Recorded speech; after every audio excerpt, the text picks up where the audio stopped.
Hi everyone, it's Mindy Eggen. Welcome to my channel. In today's video, I am going to be creating a card using the brand new card kit from Gina K Designs called You Are So Loved.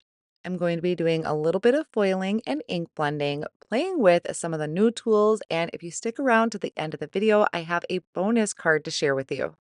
And don't forget that at the time of this video, Gina K Designs is doing an early Black Friday sale. So right now, it is 10% off automatically in the What's New category.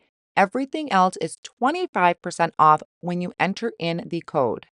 Plus, every order automatically gets a free tidy towel. And if you spend $75 or more, you are eligible for a free stamp set. So, tons of bonuses and great deals happening right now.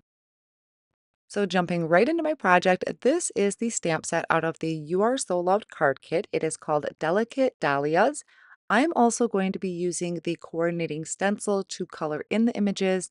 And then what you can purchase separately are the Glaze sheets. So if you want to foil your designs, you would need to pick up a packet of those. So off screen, I went ahead and got my fuse warming up. The green light is on, so it's ready to go. I trimmed out some champagne foil to the size of my panel that I'm going to be foiling, and I'm just buffing over that with a Swiffer cloth. Then I'm going to place my foil over the top of my design, so my design is facing up and the pretty side of the foil is facing up. I'm going to place this inside of my carrier sheet, and then I'm going to feed it through the fuse foiling system.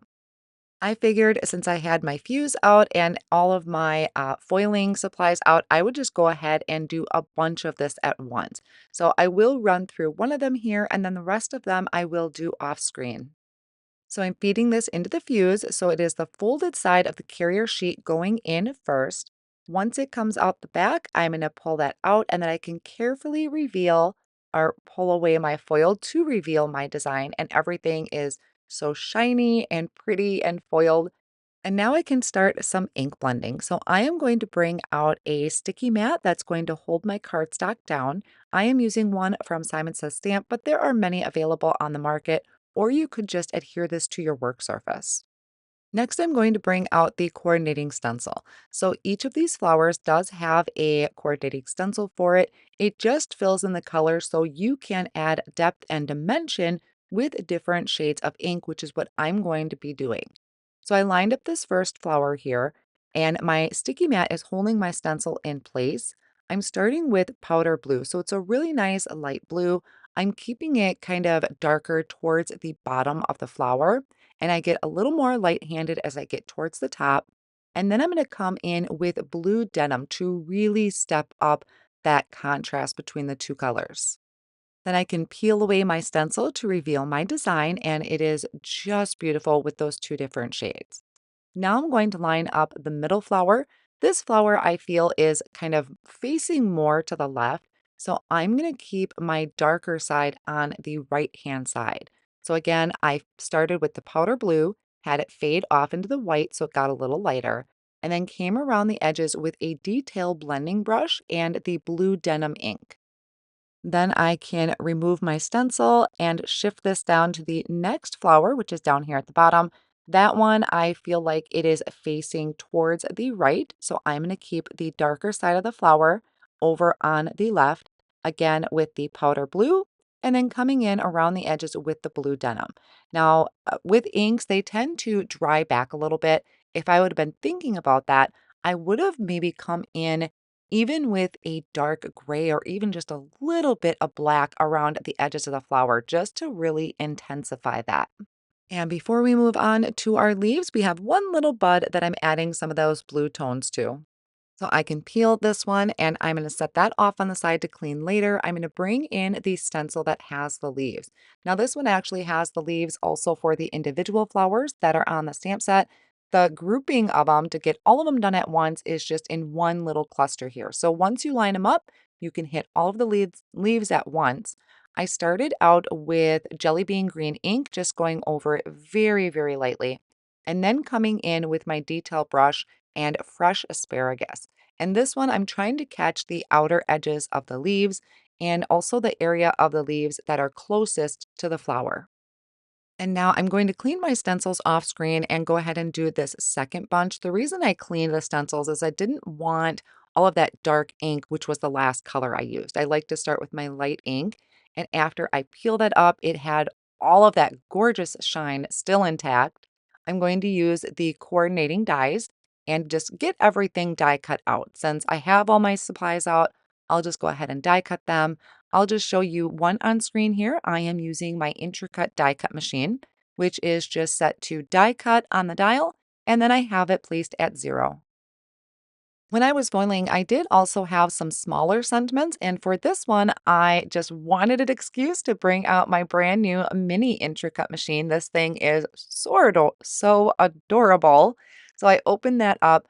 I'm placing my plates down. You have a thick plate and a thinner plate. That's all you need to do your die cutting. I'm holding my dies in place with some Post-it tape and running them through, and it just die cuts out perfectly. When I'm done with it, I can just fold it up and set it off on the side so it can always have a home on my desk.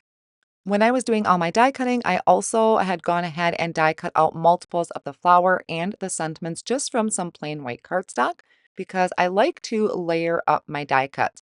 It adds stability, which I feel like a broken record because I say that all the time, but it does. It just adds that little bit of stability, and I can always add more layers of cardstock if I really want to build the dimension, or a lot of times I will use foam squares or foam tape. I did that for both of the sentiments that I plan on using and also both of those bouquets. So I plan on having 2 of the bouquets on the front of my card. Off screen, I went ahead and die cut out the basket weave cover plate from some layering weight white cardstock. I haven't used this in a long time. I really need to go through my supplies and just come back to some of those really loved ones that I haven't used in a while.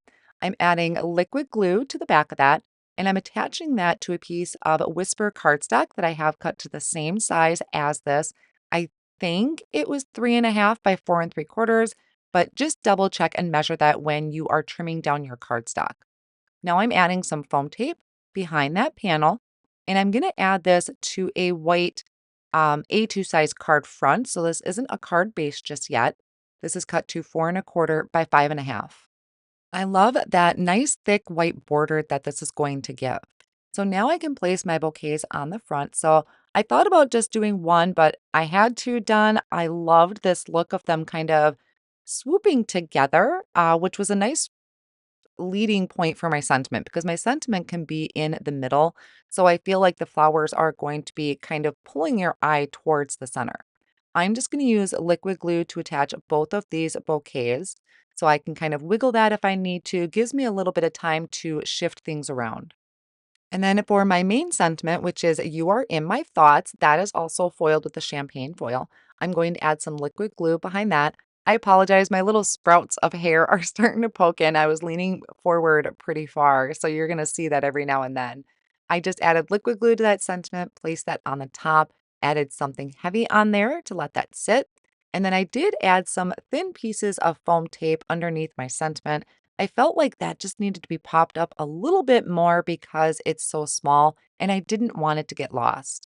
I thought about adding some embellishments, but there's just a lot going on with the bouquets, so I felt like it would be too much if I added the embellishments. So this is my first card. Tons of gorgeous shine on here. I really love how this came out. And then I do have a bonus card here for you. So this is another one I created, except this time I just used the stamp set. So I have the black outline of the image. I have my sentiments that are stamped in black ink. I did use that basket weave cover plate again. And I believe the colors I used, the leaves are the same, but I think for this one I did some orchids and lilacs. And those are my 2 card projects that I have to share with you today, featuring the You Are So Loved card kit from Gina K Designs, which is available now. Don't forget to take advantage of the amazing deals happening right now at the time of this video over at Gina K Designs. I'm going to have all of my supplies linked down below in the video description and over on my blog. Thank you all so much, and I'll see you soon.